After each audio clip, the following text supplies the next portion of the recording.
eu não vou fechar o acordo se a gente não colocar uma cláusula aqui constando o prazo de 5 dias para entrega do veículo, sob pena de multa de 20% sobre o valor total do acordo. Olá, aqui é a Dani Farinhas e eu vou ajudar você, advogado negociador, a dobrar o número dos seus acordos. Já vai deixando o seu like para não esquecer depois, se inscreva no nosso canal e compartilhe esse vídeo com os seus amigos. Bom, hoje eu vou te mostrar como aplicar técnicas do método CNV, Comunicação Não Violenta, que foi desenvolvido pelo psicólogo Marshall Rosenberg, nas suas negociações. Mas não apenas nelas. Vocês vão ver que também dá para usar esses métodos com seus clientes. Eu vou dar exemplos do nosso cotidiano. Vocês vão perceber que a CNV, ela pode melhorar a nossa vida como um todo. A gente pode usar com a nossa família, com o nosso esposo, esposa, pai, mãe, filhos, amigos, enfim.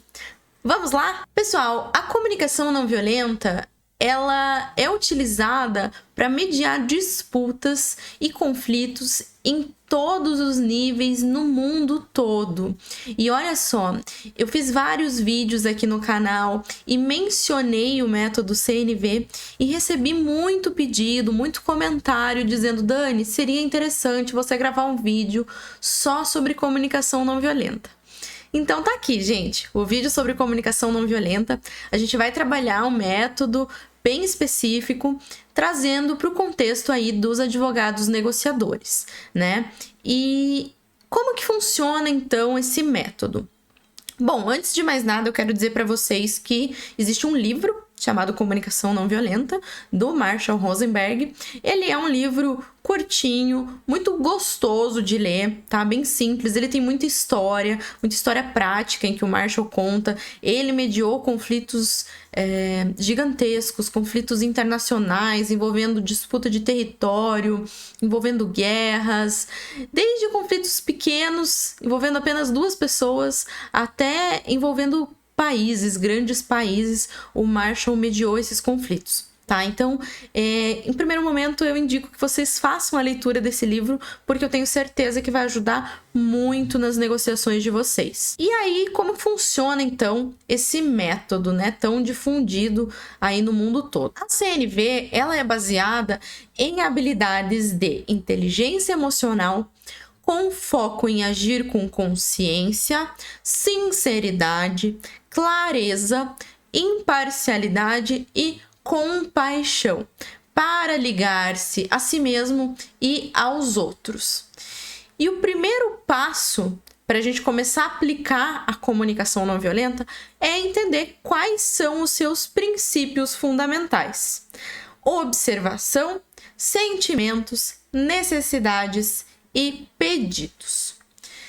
A observação, ela é a base da comunicação não violenta. E quando a gente fala em observação, nós estamos falando em observação objetiva.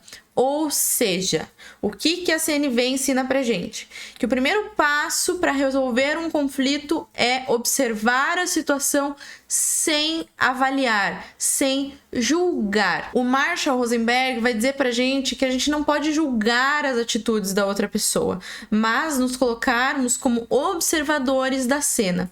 Então a gente não vai avaliar se aquilo tá certo, se aquilo tá errado, de acordo com o nosso ponto de vista, se é bom, se é ruim. O que a gente vai fazer é observar quais são os nossos sentimentos a respeito daquilo, quais são os sentimentos do outro e qual é a nossa necessidade e a necessidade do outro, que por vezes estão ocultas, né? Nós quando falamos aí em interesses e posições, nós vimos que os interesses, que são as verdadeiras necessidades das partes, normalmente eles ficam ocultos por trás da névoa do conflito, né? Então aí eu vou trazer para vocês um poema que o Marshall coloca lá no livro dele, está na página 48, se vocês quiserem conferir, que ele diz assim: o que alguns chamam de preguiçoso, outros chamam de tranquilo. O que alguns chamam de burrice, outros chamam de diferente. Então, cheguei à conclusão de que evitaremos toda a confusão se não misturarmos o que vemos com o que é nossa opinião. Por isso mesmo, quero também dizer, sei que esta é apenas minha opinião. O que ele quer dizer com isso? Que existem pontos de vista diferentes, né? Até quando a gente fala em justiça, eu sempre digo, justiça é uma palavra muito subjetiva. O que é justo para mim pode não ser justo para você. O que é justo para você pode não ser justo para o teu interlocutor. Então, a gente tem que tomar muito cuidado com esse tipo de avaliação, com juízos de valor. Então, por exemplo, em uma negociação sobre o não pagamento de uma dívida, em vez de você dizer, você é um devedor irresponsável, uma observação objetiva, sem avaliar, seria: eu notei que a parcela referente ao mês de abril não foi quitada. Você não está atribuindo uma característica de irresponsável, de inconsequente, de relapso ou qualquer coisa que você possa pensar da pessoa por ela não ter pago a dívida. Pode ser que a pessoa tenha esquecido de pagar. Pode ser que a pessoa realmente seja irresponsável. Pode. Mas nós não sabemos qual foi o contexto de fato da pessoa para ela ter chegado naquela situação. Então, a gente precisa tomar realmente muito cuidado com isso, e esse é o primeiro passo para estabelecer uma comunicação não violenta, para aplicar esse método na resolução de conflitos. Depois, nós vamos para os sentimentos. Comunicação não violenta, ela diz que reconhecer e expressar os nossos sentimentos de forma clara e autêntica é crucial. Os sentimentos, eles são reações emocionais e eles surgem a partir das observações que a gente faz. Então, depois de observar aquela situação, nós vamos verificar como estamos nos sentindo e como o outro demonstra estar se sentindo. A gente precisa lembrar que os sentimentos, eles são pessoais. Então, a gente tem que tomar cuidado para não confundir sentimentos com julgamentos ou críticas. Porque quando você vai observar o que o outro está sentindo, você pode ter uma observação diversa da realidade. E quando a gente vai expressar os nossos sentimentos, a gente tem que tomar cuidado para não atribuir culpa ou responsabilizar o outro pelas nossas emoções. Nós somos os únicos responsáveis pelos nossos próprios sentimentos. E o Marshall, ele diz que quando a gente revela a nossa vulnerabilidade e demonstra o nosso sentimento para o outro, isso pode auxiliar na resolução do conflito. Ele traz um exemplo no livro dele de um dia que ele estava dando uma aula para adolescentes que não estavam prestando atenção no que ele estava dizendo, e ele então faz um desabafo para os adolescentes e diz assim: eu tô nervoso, eu tô sentindo que eu não conheço ninguém aqui, né? E eu desejava ter sido aceito quando eu entrei nessa sala. E aí ele relata que depois desse desabafo, os alunos começam a perguntar sobre ele, começam a contar coisas sobre eles mesmos e ficam curiosos, começam a demonstrar então curiosidade sobre a comunicação não violenta. Aí, a conclusão é que quando a gente compartilha os nossos sentimentos, né, durante um processo de negociação, a gente pode ajudar a criar um ambiente de compreensão mútua e empatia, aquela atmosfera positiva no ambiente. E isso permite que todas as partes envolvidas percebam as implicações emocionais da situação ali e se aproximem de uma solução, então, mais satisfatória. Um exemplo que a gente pode trazer: vamos supor que nós estamos negociando em um processo de busca e apreensão, né, de um financiamento de veículo, não foi pago, e nós vamos negociar aí um valor e a devolução do veículo. E aí, eu, como advogada, posso colocar, por exemplo, expressar meu sentimento de preocupação, né? Então, eu me sinto preocupada, doutor, com a nossa falta de comunicação aqui em relação ao prazo de entrega do veículo. Aí, eu tô demonstrando para ele que eu me sinto preocupada. É uma frase muito simples, muito objetiva, mas eu demonstro um sentimento de preocupação, ao invés de ser impositiva e dizer: doutor, eu não vou fechar o acordo se a gente não colocar uma cláusula aqui constando o prazo de 5 dias para entrega do veículo, sob pena de multa de 20% sobre o valor total do acordo. Olha a diferença. Essa é a ideia. Depois, a gente tem, então, a questão das necessidades. O que são necessidades? Elas são os fundamentos emocionais e psicológicos por trás dos nossos sentimentos. E a comunicação não violenta, ela diz que quando a gente identifica e expressa as nossas necessidades, isso vai permitir com que os outros entendam as nossas motivações e as nossas preocupações. O último princípio da comunicação não violenta é o pedido. Os pedidos, eles são solicitações claras e específicas que nós fazemos para atender às nossas necessidades. Na comunicação não violenta, eles devem ser formulados de forma positiva e concreta, sem serem exigentes ou coercitivos. Por quê? Porque os pedidos em linguagem negativa, eles não demonstram clareza sobre o que realmente se deseja. E aí eu trago um exemplo, inclusive, que é do livro da comunicação não violenta, que é o seguinte: uma esposa, ela relata que pediu para o seu marido que ele não trabalhasse durante a noite, mas ela não teve sucesso no seu pedido, porque uma semana depois ele se inscreveu em um campeonato de futebol. Gente, a real necessidade dessa esposa era que o marido passasse as noites em casa, com ela, com a família, mas ela não deixou isso claro no pedido. Ela só disse que ela gostaria que ele não trabalhasse à noite. E no fim das contas, ele acabou trocando as noites de trabalho por noites de jogo de futebol. Então, para ver a necessidade dela atendida, a esposa ela tinha que ter usado uma linguagem clara, sincera, transparente, objetiva e positiva. Então, ela poderia ter dito assim: eu gostaria que você deixasse de trabalhar à noite para passar as noites em casa conosco. Olha a diferença. Então é importante a gente lembrar, né, que os pedidos eles podem ser negociados também. O marido poderia, por exemplo, dizer: então tá, eu não vou mais trabalhar à noite, mas eu tô pensando em me inscrever num campeonato de futebol. Então eu vou jogar 2 vezes por semana e os outros dias nós ficamos em casa, em família. Enfim, existe uma flexibilidade, né, em relação aos pedidos, principalmente num contexto aí de negociação. E isso é fundamental, né, para que a gente chegue a uma solução que satisfaça ambas as partes. Quando a gente vai formular um pedido durante uma negociação, a gente tem que considerar as necessidades de todos os envolvidos para justamente buscar uma solução que leve em conta o bem-estar de todos. Por exemplo, em uma negociação sobre um prazo de pagamento, a gente pode fazer um pedido dizendo assim: você poderia considerar estender o prazo de pagamento por mais 2 semanas? Então, pessoal, compreender e aplicar essas 4 etapas, esses 4 princípios da comunicação não violenta, observação objetiva, sentimentos, necessidades e pedidos, é essencial para uma negociação mais construtiva, empática e eficaz.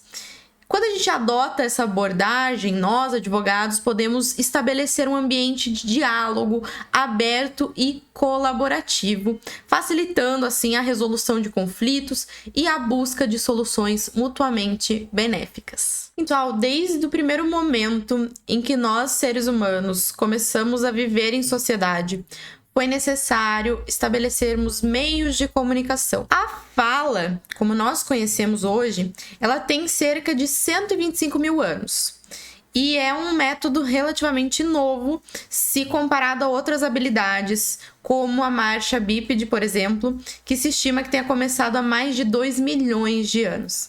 Então, a gente não sabe falar tanto tempo assim, não. E, de qualquer forma, é uma habilidade que a gente precisa desenvolver com frequência, porque a gente fala o tempo todo. A gente se comunica falando. As nossas negociações são faladas ou escritas.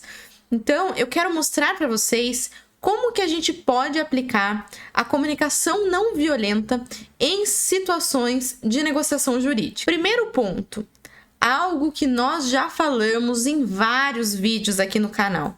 Escuta ativa e empatia. Gente, durante uma negociação, a prática da escuta ativa e a demonstração de empatia são fundamentais para estabelecer uma comunicação eficaz. Escutar ativamente significa estar presente, estar focado na pessoa que está falando, prestar atenção genuína às suas palavras, às suas expressões, até a linguagem corporal da pessoa, evitar interromper a pessoa. Sabe algo que eu me lembrei esses dias? Sabe, às vezes você está conversando com alguém e a pessoa fica tentando completar aquilo que você vai falar?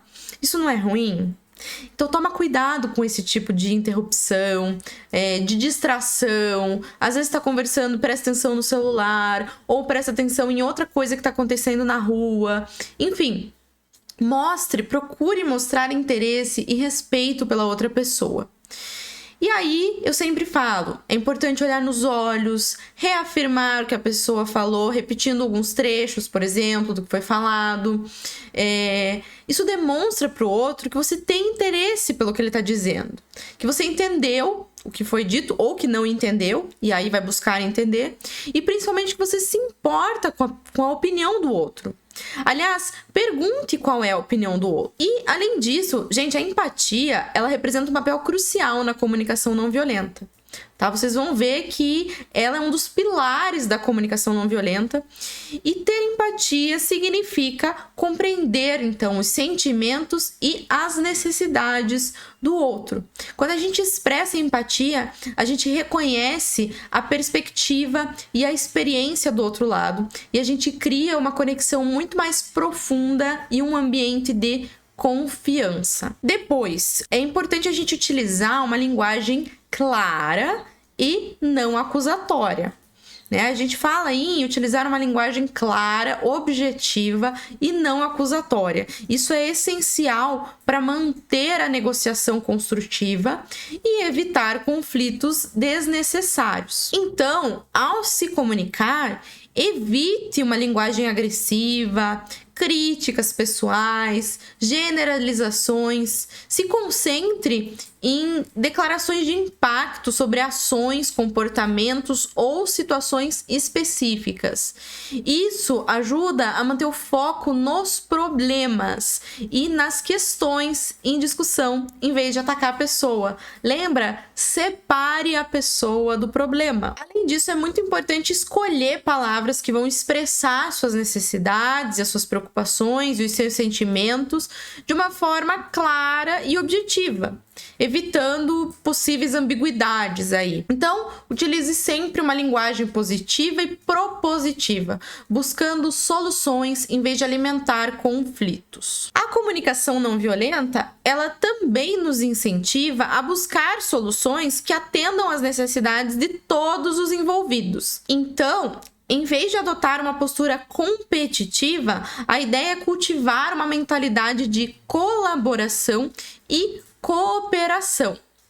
Durante a negociação, a gente sempre fala em explorar opções criativas, estar aberto a diferentes perspectivas, ideias, pensar fora da caixa, Então, busque entender quais são as necessidades e os interesses de todas as partes. Procure soluções que possam atender essas necessidades de forma equilibrada. Pessoal, vocês sabiam que a girafa é o símbolo da comunicação não violenta? Sabe por quê? Porque ela tem o maior coração dentre os mamíferos terrestres e a CNV é a linguagem do coração. Além disso, a girafa tem um pescoço bem grande para ver além dos julgamentos, ela tem grandes orelhas para escutar com empatia e ela tem os cascos afiados, Por quê? Porque ela expressa as necessidades dela de forma autêntica. Então, ela tem uma comunicação assertiva. Por que eu tô falando isso para vocês? Porque eu quero que vocês se tornem verdadeiras girafinhas nas negociações de vocês. Então, vamos ver aí quais são os benefícios de utilizar a CNV nas negociações jurídicas. Primeiro, aumento da eficácia na negociação. A comunicação não violenta, ela proporciona uma abordagem muito mais eficiente na negociação, permitindo uma troca de ideias mais produtiva. Quando a gente adota essa postura de escuta ativa, de empatia, os advogados conseguem obter mais informações, né, informações mais relevantes e entender melhor quais são as motivações, quais são as necessidades das outras partes, da outra parte envolvida. Isso possibilita identificar os interesses em comum e possibilita a criação de soluções mais criativas e satisfatórias para todos. A comunicação clara e sem julgamentos, sem acusações, ela contribui para a construção de um ambiente de negociação muito mais colaborativo e construtivo, facilitando a obtenção de resultados positivos. Também a redução de conflitos e litígios prolongados. Quando a gente adota a CNV, nós temos a oportunidade de resolver conflitos de forma mais pacífica e evitar litígios prolongados, processos que poderiam durar anos. Aí, no mínimo, a gente imagina que um processo judicial vai durar 2 anos. Menos que isso é muito difícil.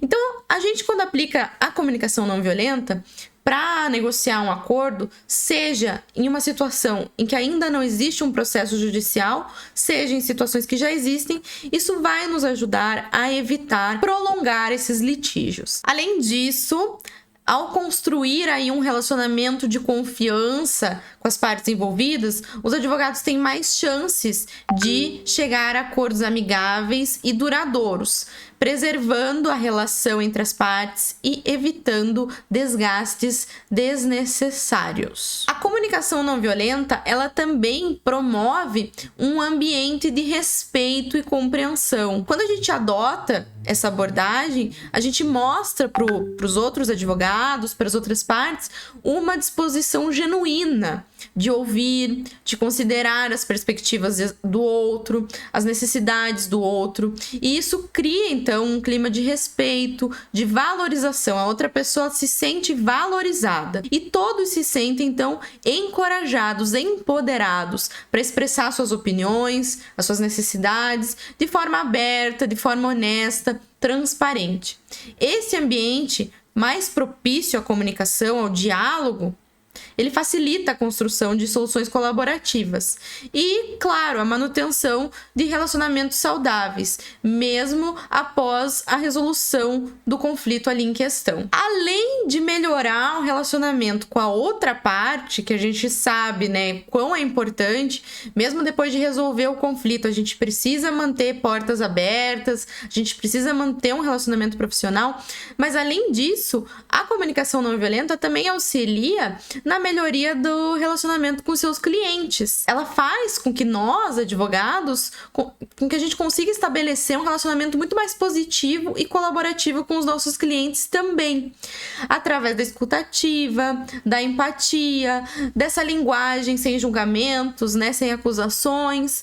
A gente consegue, então, demonstrar um interesse genuíno nas preocupações e nas necessidades dos nossos clientes. E isso ajuda a fortalecer a confiança que o cliente tem em nós e a criar um senso de parceria. Eu sempre digo, é muito importante trabalhar em parceria com o seu cliente. Advogado e cliente são parceiros enfrentando o problema e buscando soluções. Então, o cliente ele se sente mais compreendido, ele se sente mais valorizado e envolvido no processo de comunicação.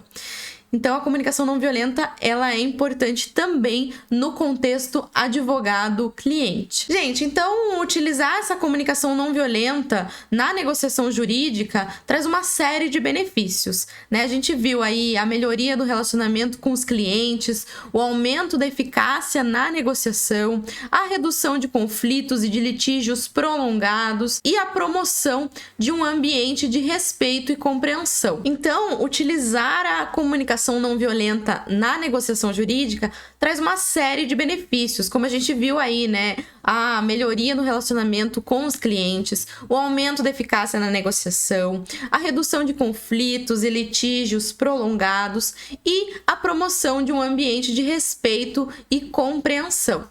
E quando a gente adota essa abordagem, nós temos então a oportunidade de criar resultados mais satisfatórios para todos os envolvidos, ao mesmo tempo que cultivamos relações saudáveis e duradouras. Se você gostou desse vídeo, Não esquece de deixar o seu like, se inscrever no canal e compartilhar com seus amigos para ajudar o nosso canal a crescer, propagando aí conhecimento para o maior número de pessoas possível. E juntos nós vamos dobrar o número dos seus acordos. Muito obrigada e até a próxima!